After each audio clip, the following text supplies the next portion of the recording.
शमीना शफीक। अंसार रजा साहब, आपसे मैं 2-3 छोटे छोटे सवाल पूछना चाहती हूँ और मैं गुजारिश करूंगी कि आप इसको इत्मीनान से सुने और इत्मीनान से जवाब दें। जी, ये यकीनी तौर पे सही है कि जो आपने कहा कि 3 तलाक अगर एक बार में दी जाती है तो आज के वक्त में उसको लागू माना जाएगा, मगर वो गलत है, ये आप भी कह रहे हैं? जी बिल्कुल। अल्लाह को सख्त नापसंद था, हुजूर सख्त नापसंद है, हुजूर सल्लल्लाहु अलैहि वसल्लम को सख्त नापसंद था। सही अब है। सवाल ये उठ रहा है कि जो बार बार हमारी बहनें सुप्रीम कोर्ट जा रही हैं। हेलो जी जी, मैं सुन रहा हूँ। कट गया फोन। नहीं, बार बार जो हमारी बहनें सुप्रीम कोर्ट जा रही हैं तो कुछ होना चाहिए ना। आपने खुद ने नेशनल डिबेट में बोला है कि ये सबसे बिदअत, तलाक़े बिदअत सबसे नापसंद तरीका है, हुजूर सल्लल्लाहु अलैहि वसल्लम का भी और अल्लाह ताला को भी सबसे ज्यादा नापसंद है। और कुरान में जो हमें हक दिए गए हैं वो क्यों नहीं आप लोग उसको मॉडिफाई।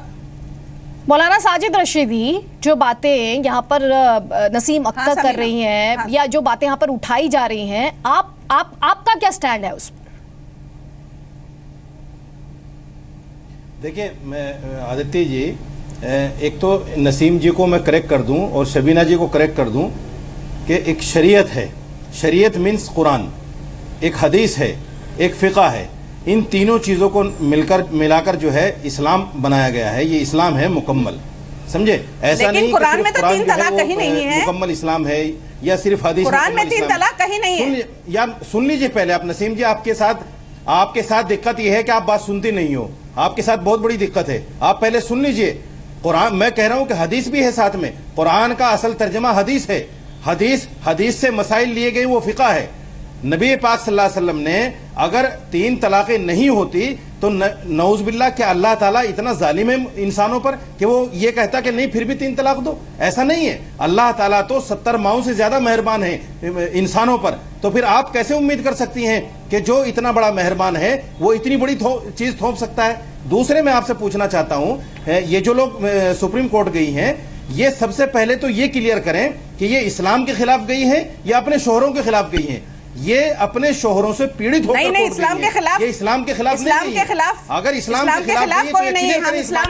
हम इस्लाम के मानने वाले लोग हैं। क्लियर करें कि हम इस्लाम के खिलाफ गई हैं। ठीक है, हमें कुरान में जो हक मिले वो हम मानने वाले। आप मानने वाली नहीं हो, माफ कीजिए, आप मानने वाली नहीं हो। नहीं, आप इस्लाम को मानने वाली नहीं हो। अगर इस्लाम को मानने वाली होती, हम मुसलमान हैं और हमें गर्व है हमारे मुसलमान होने पर।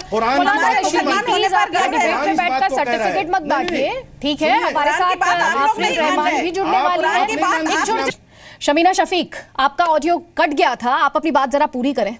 आदित्य जी, मेरी बात पूरी नहीं हुई थी, मुझे पूरी बात कर लेनी। रशीदी साहब, मैं आपके पास आऊंगी सर, पहले उनकी बात पूरी हो जाए क्योंकि उनका ऑडियो डाउन हो गया था। आप उनकी बात सुन ले, फिर आप जवाब दीजिएगा। जी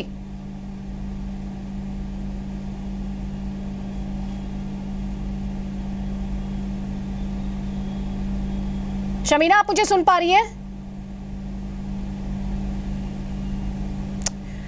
दोबारा उनसे संपर्क टूट गया है हमारा। रशीदी साहब, आप बात पूरी कीजिए। उनका ऑडियो, उनका फीड। हाँ जी, देखिए, मैं बताना चाहता हूं कि इस्लाम एक मुकम्मल ज़ाब्ता हयात है, ज़िंदगी जीने का एक मुकम्मल तरीक़ा है। 3 तलाक देने के लिए जो रस्म है वो जायज़ है, बिल्कुल जायज़ है, लेकिन उसको ये कहा गया है कि 3 महीने के अंदर, यानी 90 के अंदर उस प्रोसेस को पूरा किया जाए। जो औरत मंथली डेट से रहती है, उसके बाद जब वो पाक हो जाती है तो 1 तलाक दी जाए, फिर दोबारा अगले महीने में 1 तलाक दी जाए, फिर अगले महीने में 1 तलाक दी जाए। इन 90 दिनों के अंदर इस प्रोसेस को पूरा किया जाए। एकदम से 3 तलाक देना यह भी गैर मशरू है, इसमें अल्लाह ने इसको मना किया है कि ऐसा नहीं। दूसरी ये कि तलाक चाहे प्रोसेस के साथ दी जाए, उसको भी अल्लाह ने मना किया है। ये कहा है कि हत्तल इम्कान उसको निभाने की कोशिश करो। जब बिल्कुल आपको ऐसा लगे कि हम बिल्कुल जिंदगी में निभा नहीं कर सकते, तो अलग होने का एक रास्ता है, ये एक तरीका है।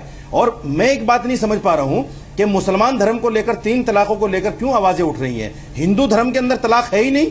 हिंदू धर्म के अंदर अगर कोई आदमी अपनी बीवी से छुटकारा चाहता है तो वो छुटकारा ले ही नहीं सकता, तो फिर मुसलमान धर्म को क्यों सामने लाया जाता है कि 3 तलाकें नहीं होनी चाहिए।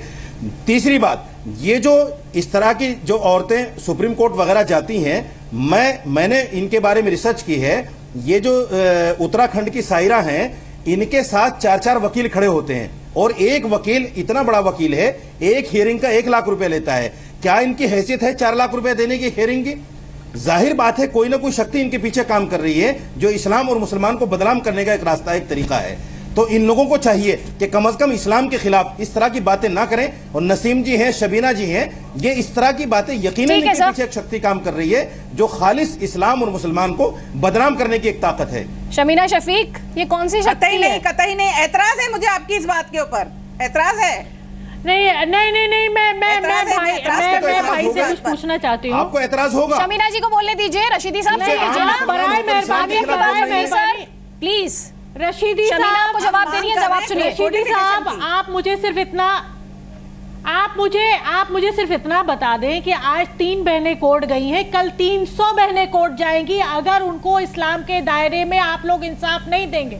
आप लोग ज्यादा दानिश्वर हैं, इस्लाम के खिलाफ गई हैं क्या? इस्लाम को ज्यादा समझने वाले हैं। इस्लाम के खिलाफ गई हैं क्या? नहीं, इस्लाम के खिलाफ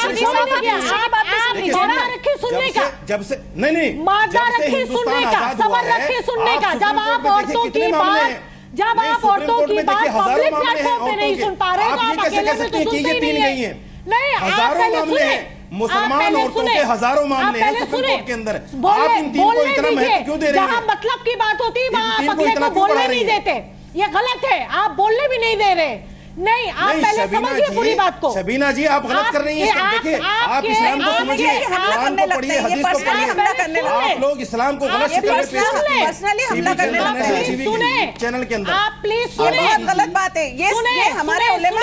हमारे उलेमा संवेदनशीलता नहीं दिखाएंगे हमारे मजहब के जो की बात नहीं है। आप मुझे ये बताइए, अगर नहीं तो हम अपनी बात कैसे कहेंगे? आप इसको क्यों मुद्दा बना रही हैं? आप पहले हमारी बात कोई इस्लाम के खिलाफ जो पैनलिस्ट हैं उनको अपनी बात पूरी करने का मौका मिलना चाहिए, जवाब चलते रहेंगे। सबसे पहले अपने दिमाग से ये बात बीच में कोई किसी की बात ना काटे ताकि समझ में तो आए कि कौन क्या चाहता है। कहने दीजिए। आप एक साथ इतने सारे लोग बोलेंगे तो हमारे दर्शकों को किसी की बात समझ में नहीं आ रही है।